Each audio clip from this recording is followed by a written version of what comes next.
Selamat datang di channel Simar Imam. Sembari mendengarkan tinggalkan like dan komentarnya bosku. Jangan lupa pasang headset kalian. Siapkan pancing dan umpan. Mari kita mancing, semoga dapat ikan. Penembak jitu terbaik. Bab 341. Seluruh hutan hujan Amazon menempati setengah dari kawasan hutan hujan dunia dan 20% dari kawasan hutan global. Jangankan 2.000 orang di tempat seluas itu, kalaupun 20.000 orang dilempar ke dalamnya, mereka tidak akan membuat keributan.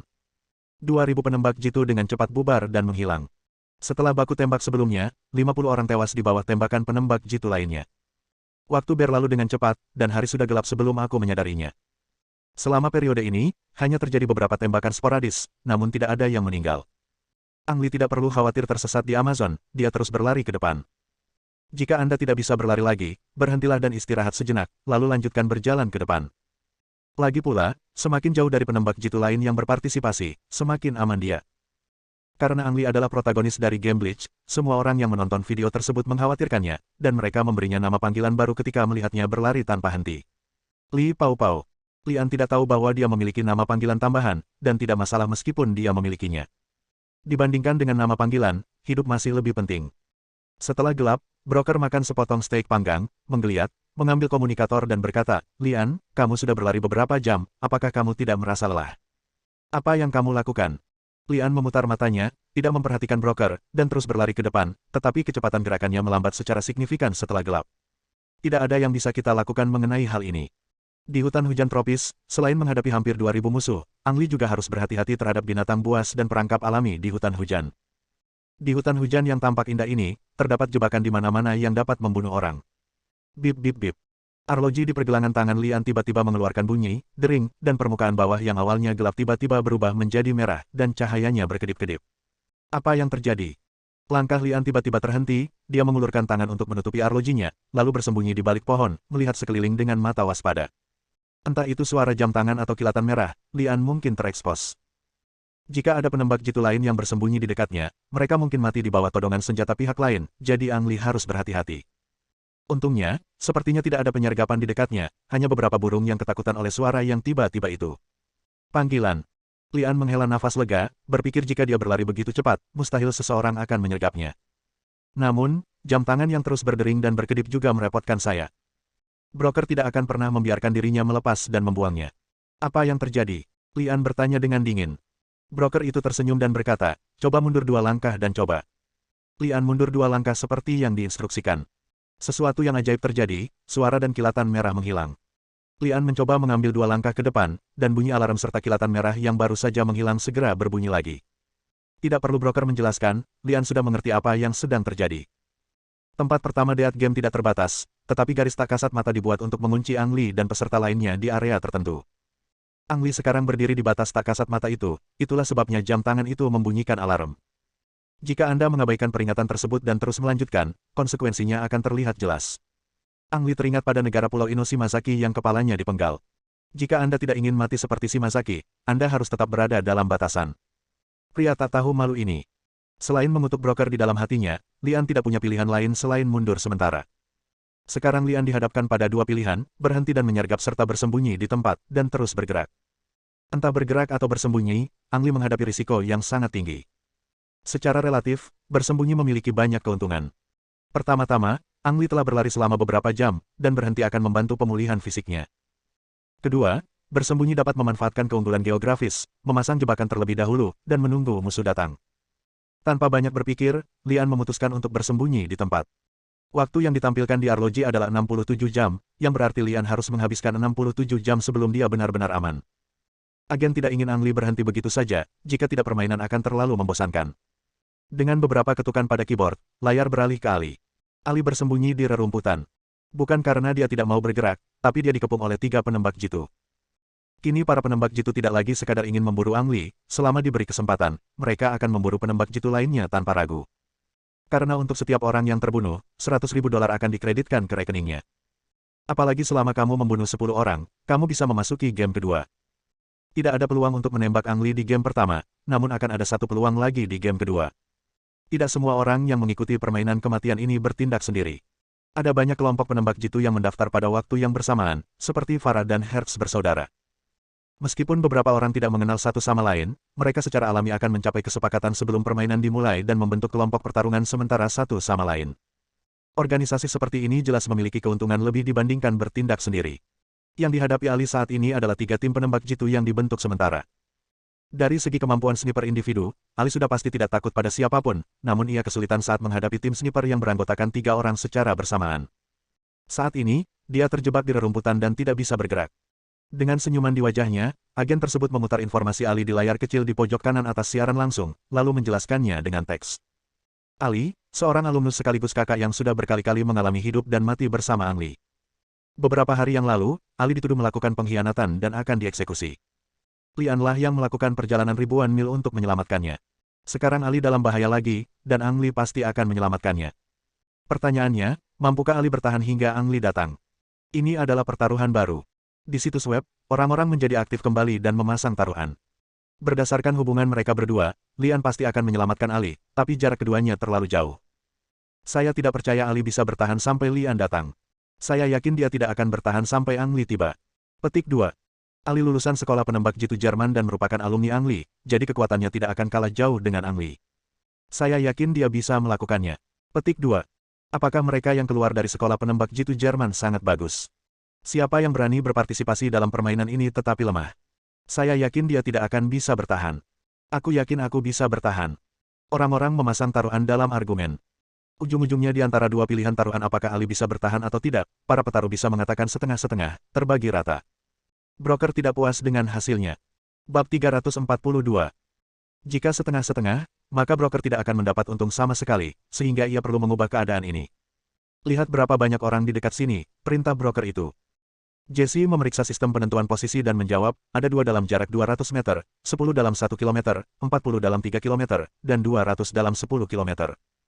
Yang jauh jelas tidak bisa menimbulkan ancaman apapun kepada Ali, maka perantara itu memerintahkan, lihat siapa yang berada dalam jarak 200 meter. Farah dan Hertz bersaudara, dari Arab Saudi seperti Ali. Senyuman segera muncul di wajah sang broker, jika saya ingat dengan benar, ayah mereka dibunuh oleh senjata Ang Lee. Tidak ada kandidat yang lebih cocok dari mereka. Saat dia berbicara, dia mengulurkan tangan dan mengetuk keyboard beberapa kali, dan terhubung dengan Farah dan Hertz bersaudara sendirian. Farah, Hertz. Farah dan Hertz bersembunyi di semak-semak kurang dari 200 km dari Ali. Dengan balutan pakaian kamuflase, keduanya tersembunyi dengan baik. Jika bukan karena kegelapan dan ketakutan jatuh ke dalam perangkap orang lain, mereka akan terus mencari Lian. Di malam hari, lebih baik tetap tenang. Mendengar suara sang broker, Farah dan Hertz mengangkat kelopak mata secara bersamaan, seolah sangat terkejut. Jangan khawatir, tidak ada yang bisa mendengar apa yang saya katakan kepada Anda, dan Anda tidak perlu berbicara, cukup dengarkan dengan penuh tanggung jawab. Aku tahu kamu tidak seperti orang lain. Yang lain ada dalam permainan ini demi 100 juta dolar, tetapi Anda berada di dalamnya untuk membalaskan dendam ayah Anda. Sekarang aku memberimu kesempatan. Ali terjebak sekitar 200 meter dari arah jam 10 Anda. Ang Lee pasti akan bergegas menyelamatkannya. Petik 2. Ketika tujuannya tercapai, broker memutuskan hubungan terpisah dengan mereka berdua. Farah dan Hertz saling berpandangan. Keduanya tidak yakin itu jebakan, tapi mereka bersedia mengambil risiko. Karena satu hal yang dikatakan broker itu salah, mereka berpartisipasi dalam permainan ini untuk membalaskan dendam ayah mereka, tapi di saat yang sama mereka juga ingin memenangkan hadiah 100 juta dolar. Berapa banyak orang di dunia ini yang mampu menahan godaan uang? Dalam waktu kurang dari 1 menit, Farah dan Hertz keluar dari semak-semak tersembunyi dan dengan hati-hati menyelinap menuju lokasi Ali. Broker tidak perlu menjelaskan terlalu banyak, ia hanya perlu memainkan adegan Farah dan Hertz yang menyelinap ke arah Ali, dan tujuannya pun mudah tercapai. Seandainya musuhnya hanya 3, banyak orang yang yakin Ali masih bisa mengatasinya. Tapi sekarang 2 orang lagi tiba-tiba ditambahkan, dan mereka muncul di belakang Ali, dan keseimbangan langsung rusak. Dana turun drastis pada opsi, Ali tidak sabar menunggu Ang Lee tiba. Broker itu menunjukkan senyum puas dan bersiap untuk berhubungan lagi dengan Lian. Ang Lee membangun bunker untuk dirinya sendiri di garis batas, dan setelah pertandingan sederhana, dia menghilang dari dunia dengan sempurna. Tidak lama setelah dia menghilang, Lian mendengar suara dari luar perbatasan, dan ada 2 bola lampu yang bersinar bergetar dalam kegelapan. Jaguar. Lian merasakan kulit kepalanya mati rasa. Keberuntungan saya sangat besar, kenapa saya bisa bertemu dengan tuan seperti itu? Jaguar adalah kucing yang sangat umum di hutan Amazon. Biasanya tingginya sekitar 1 meter dan panjang 2 hingga 3 meter. Jaguar di depan saya jelas lebih besar dari sejenisnya, dengan tinggi hampir 1,5 meter dan panjang tubuh hampir 4 meter. Mungkin makanan di sini terlalu kaya, jadi tumbuh besar. Jaguar adalah pemburu yang ahli dan dapat menyembunyikan aromanya dengan sempurna saat mendekati mangsanya. Dari sudut pandang berburu, ini agak mirip dengan penembak jitu. Pria sebesar itu tiba-tiba muncul, dan Lian harus memutar senjatanya. Jika Jaguar ingin memakannya, maka Ang Li harus menarik pelatuknya sebelum lawan mengambil tindakan, dan ia harus mengenai titik vital dengan satu pukulan. Lian tersembunyi dengan baik, dan teknik pernapasan penyu juga mengurangi aura di tubuhnya seminimal mungkin, tapi itu tidak cukup untuk hewan seperti Jaguar. Ia menemukan Lian dan merasakan bahayanya, dengan taring ganasnya terlihat. Pada saat yang sama, ia juga memiliki kesadaran diri, mengetahui bahwa jika ia menerkam Lian dengan paksa, itu hanya akan menyebabkan kematian, jadi ia berdiri di sana dan mempertahankan konfrontasi dengan Lian. Retakan. Suara ranting yang terinjak datang dari arah lain di dalam batas. Anda tidak perlu menoleh ke belakang untuk mengetahui bahwa seseorang sedang mengejar Anda. Dibandingkan penembak jitu lainnya, Ang Li lebih mengkhawatirkan Jaguar di depannya, jadi dia menatap raksasa ini tanpa berkedip.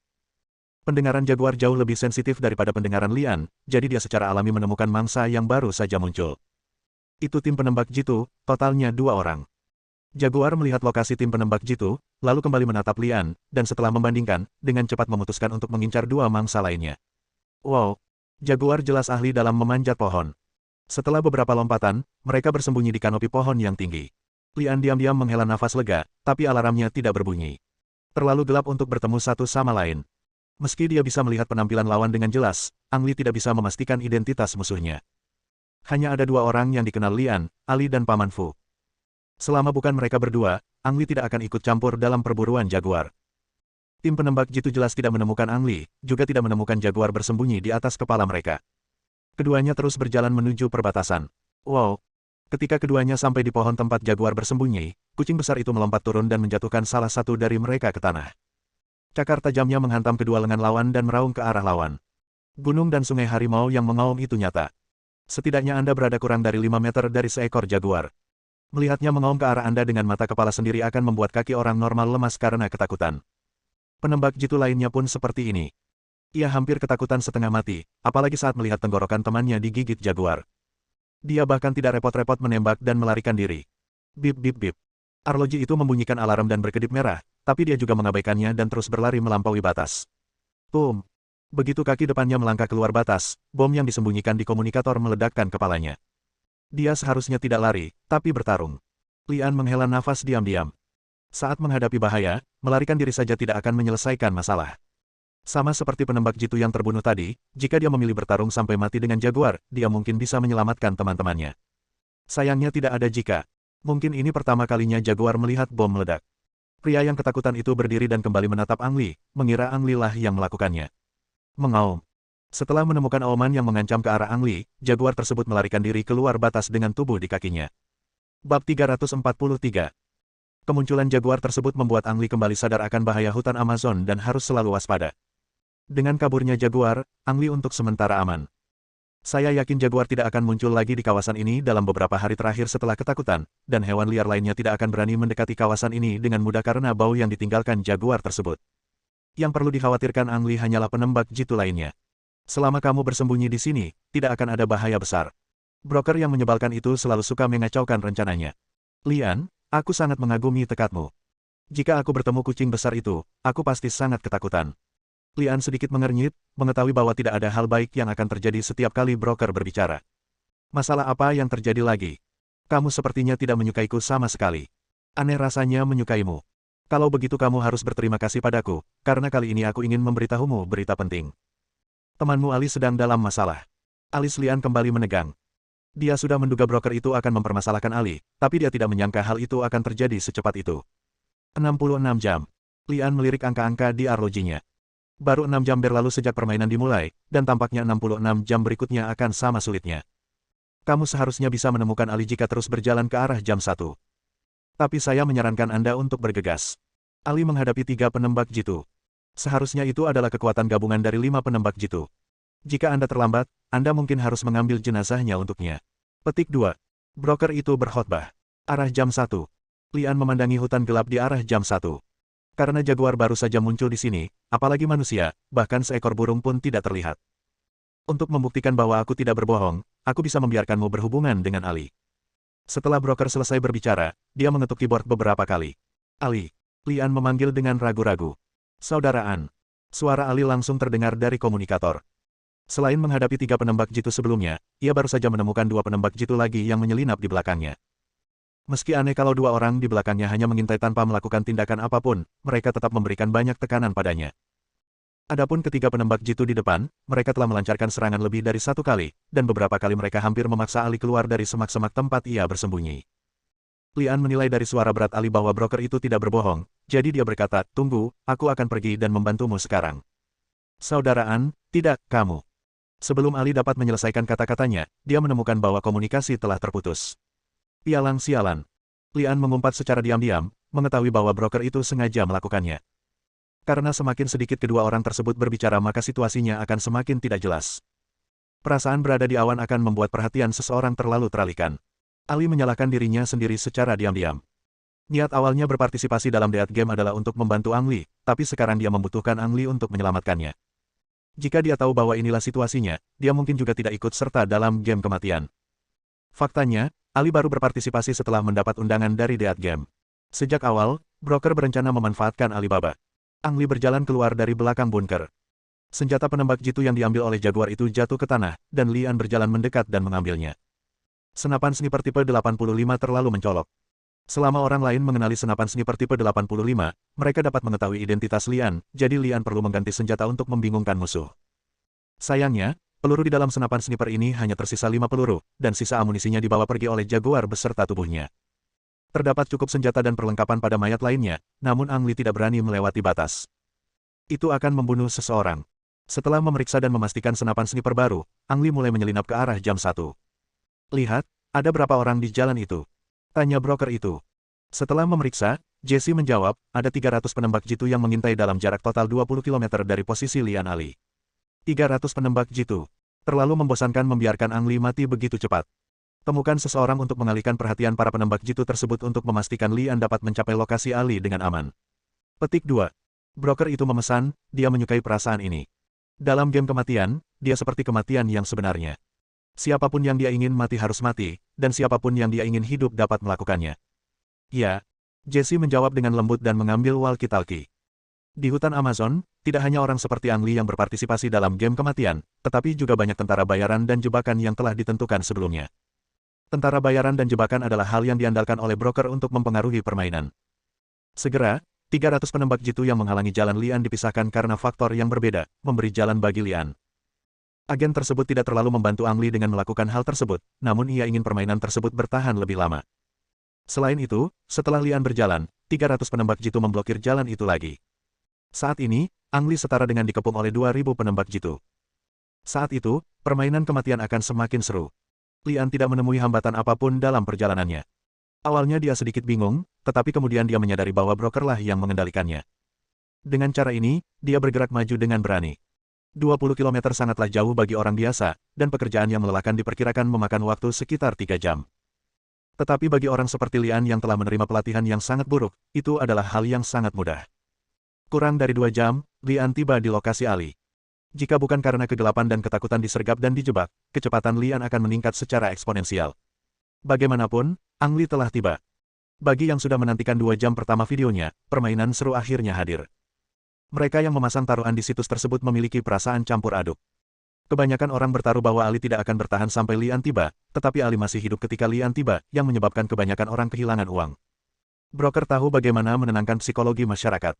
Dia tidak akan langsung membuka pertanyaan lain, seperti apakah Ang Li bisa menyelamatkan Ali atau semacamnya. Sekalipun dia bisa mempengaruhi hasilnya, orang yang baru saja kehilangan uang tidak akan pernah tertipu. Anda harus memberi orang waktu untuk bernapas sehingga mereka melupakan rasa sakit karena kehilangan uang. Misalnya, kini para agen sedang menunggu Ang Li menampilkan penampilan yang luar biasa, agar emosi penonton kembali bangkit. Ang Li berada 100 meter dari Ali, antara Farah, Hertz dan 3 penembak jitu lainnya. Musuh terdekat berjarak kurang dari 50 meter, dan musuh dilukai oleh Ali. Ali bisa bertahan hingga saat ini, berkat Farah dan Hertz, karena mereka tidak melepaskan tembakan ke arah Ali. Kalau tidak, Ali pasti sudah mati pagi-pagi sekali. Bab 344. Saat melukai satu orang, Ali juga mengalami beberapa luka ringan. Cederanya memang ringan, namun menimbulkan banyak masalah bagi Ali. Masalah terbesarnya adalah dia tidak punya waktu atau kesempatan untuk membalut untuk menghentikan pendarahan. Ini karena tempat persembunyiannya adalah sepetak rumput, dan tidak ada bunker besar di sekitarnya yang melindunginya. Dia harus memusatkan seluruh energinya untuk menghadapi serangan musuh. Jika dia terganggu sedikit saja, dia mungkin mati di bawah senjata musuh. Tanpa perban hemostatik dalam waktu lama, ia kehilangan banyak darah karena aliran darah yang stabil. Jika Ang Li tiba setengah jam kemudian, Ali akan pingsan karena kehilangan banyak darah, dan selanjutnya akan terbunuh. Sekalipun Lian sudah tiba di sini, bukan berarti Ali benar-benar aman. Ang Li harus mengalahkan 5 musuh dalam waktu setengah jam untuk menyelamatkan Ali. Setelah sampai, Lian tidak terburu-buru untuk ikut berperang, melainkan diam-diam mengamati selama 2 menit. Farah dan Hertz yang bersembunyi di seberang juga sangat terkejut kenapa mereka menghalangi jalan Ali namun tidak melakukan serangan besar-besaran. Dibandingkan ketiga penembak jitu lainnya, Ang Li merasa Farah dan Hertz adalah ancaman terbesar baginya. Salah satu alasannya adalah kedua orang tersebut berada dalam posisi yang lebih baik untuk membunuh Ali. Jika ingin menyelamatkan Ali harus membunuh 2 orang terlebih dahulu, namun kedua orang tersebut berada pada sudut tembak yang paling buruk. Semuanya relatif. Sudut pengambilan gambar buruk di tempat Ang Li berada, dan sudut pengambilan gambar sama buruknya di tempat Farah dan Hertz. Satu-satunya keunggulan yang dimiliki keduanya adalah senapan sniper 12,7 mm di tangan mereka. Sekalipun Lian bersembunyi di balik pohon, senapan sniper antimaterial tersebut masih bisa menjadi ancaman baginya. Untungnya, mereka berdua tidak menyadari bahwa Lian telah tiba. 3 orang lainnya juga tidak menemukan Lian. Masuk akal jika semakin dekat jaraknya, semakin besar ancaman musuh terhadap Ang Li. Penembak jitu yang jaraknya kurang dari 50 meter menjadi ancaman paling kecil bagi Lian karena dia dilukai oleh Ali. Selain mengamati bentuk pertempuran, Lian juga mengamati medan sekitarnya dan merumuskan rencana pertempuran dalam pikirannya. Baku tembak di sini sudah berlangsung terlalu lama. Mungkin untuk tujuan perlindungan diri, tidak ada penembak jitu lain yang datang di malam yang gelap. Hanya karena penembak jitu lain tidak datang sebelumnya bukan berarti mereka tidak akan datang nanti. Yang perlu dilakukan broker hanyalah mengaum ke komunikator, dan saya yakin musuh yang tak terhitung jumlahnya akan datang ke arah kita. Ang Li ingin menyelamatkan Ali, dan dia harus melakukannya dengan cepat. Kemenangan cepat. Setelah merumuskan rencana pertempuran dalam pikirannya, Lian mengambil tindakan. Pertama, dia mengeluarkan granat dan mengeluarkan cincin api, lalu menekannya dengan batu dan menaburkan lapisan rumput liar di atasnya untuk menyamarkannya. Selama batu tersebut tidak terjatuh, granat tersebut tidak akan meledak untuk sementara waktu. Setelah memasang jebakan, Ang Li mengunci target melalui Night Vision Scope. Senapan sniper Type 85 yang ada di tangannya hanyalah senapan sniper Type 85 biasa, bukan hasil modifikasi yang digunakan Ang Li sebelumnya, sehingga efek penglihatan malam dari teropongnya juga sangat buruk. Jika kalian menggunakan sniper rifle Type 85, kalian tidak bisa mengunci musuh pada jarak terjauh secara akurat. Musuh yang terjauh dari Ang Li sebenarnya adalah musuh yang paling dekat dengan Ali. Demi menjamin keselamatan Ang Li, musuh ini menjadi sasaran tembak pertama Ang Li. Senapan sniper yang diambil telah dimodifikasi. Untuk performa dari sniper rifle ini, Ang Li belum bisa memastikan seberapa bagusnya, namun efek night vision dari skopenya sangat ideal, memastikan Ang Li dapat mengunci target terjauh dengan jelas. Ang Li mengamati bahwa cakupan senapan sniper ini juga harus digunakan pada senapan sniper tipe 85. Untuk sementara, Ang Li juga memperbaiki skope pada sniper rifle yang diambilnya karena lebih cocok satu sama lain. Tak satu pun musuh yang tahu bahwa Lian ada di sini, yang membuat Lian sangat nyaman. Kecuali Farah dan Hertz yang tidak bisa menembak karena sudut tembak, 3 musuh lainnya semuanya berada dalam jangkauan tembak Ang Li. Bang! Suara tembakan menandakan pertempuran telah dimulai. Target terjauh dari Lian jatuh. Ang Li. Mata Ali berbinar dan secara naluriah dia melihat ke arah asal tembakan. Sebagai seorang penembak jitu yang ulung, Ali tidak boleh bereaksi seperti ini ketika mendengar suara tembakan tiba-tiba dari jarak dekat, apalagi saat rekannya terbunuh. Yang sebaiknya Anda lakukan adalah segera berlindung untuk memastikan keselamatan Anda sendiri. Farah dan Hertz melakukan ini. Mereka segera menundukkan kepala untuk bersembunyi, lalu saling memandang dan berkomunikasi dengan mata mereka. Apakah itu dia? Tidak, tembakannya salah. Orang awam tidak dapat membedakan senjata dan perlengkapan yang digunakan pihak lain dari suara tembakan. Hanya sejumlah kecil orang yang telah menerima pelatihan khusus dan sangat peka terhadap suara yang dapat membedakan perbedaan halus dan menentukan jenis senjata apa yang dipancarkan. Titik. Untuk membalas dendam ayah mereka, Farah dan Hertz melakukan sejumlah besar pengumpulan intelijen dan penelitian terhadap Ang Li. Setelah mengetahui bahwa Lian terbiasa menggunakan senapan sniper tipe 85, keduanya membeli senapan sniper dengan model yang sama untuk menembak dan identifikasi suara. Oleh karena itu, barulah kita dapat menilai bahwa tembakan tersebut bukan dilakukan oleh senapan sniper tipe 85. Senapan sniper Type 85 merupakan simbol penting dari Ang Li, oleh karena itu keduanya menyimpulkan bahwa yang melepaskan tembakan bukanlah Ang Li dan salah mengira penembak jitu lain yang menginginkan bonus kecil. Bang! Kurang dari 2 detik kemudian, Ang Li melepaskan tembakan kedua. Penembak jitu lainnya jatuh. Itu bukan karena dia tidak bersembunyi, tapi lokasi dia bersembunyi sungguh tidak ideal. Penembak jitu yang terluka terakhir memastikan bahwa Ang Li ada di belakangnya, yang membuatnya sangat gugup. Dia menahan rasa sakit di tubuhnya dan mencoba untuk mengubah posisinya. Sayangnya, dia berada dalam posisi yang sangat canggung, tepat di antara Ang Li dan Ali. Bang! Kali ini Ali yang menembak. Penembak jitu yang terluka secara tidak sengaja memperlihatkan kepalanya, dan Ali langsung menembaknya. Hanya dalam beberapa detik, 3 dari 5 penembak jitu tewas, hanya menyisakan Farah dan Hertz bersaudara. Farah dan Hertz bersaudara awalnya menilai bahwa itu bukan Ang Li, namun ketika penembak jitu kedua terbunuh, keduanya menyadari bahwa mereka mungkin salah. Kalau bukan Ang Li, siapa yang berani mengambil risiko sebesar itu untuk menyelamatkan Ali dalam posisi penembak jitu yang sama? Keduanya segera menyesuaikan posisi mereka, tetapi ternyata sudut pengambilan gambar sangat tidak memuaskan. Itu terhalang oleh banyak pohon dan semak-semak, dan Lian tidak terlihat sama sekali. Saat ini, terdengar suara berisik ke arah Lian berada, dan sepertinya dia berencana untuk mengungsi. Ali tidak melupakan Farah dan Hertz bersaudara. Meski bingung kenapa keduanya tidak menembaknya, dia berguling dari rumput dengan pistol sebelum keduanya sempat mengambil keputusan dan bersembunyi di lubang tak jauh dari situ. Tengah. Bersambung.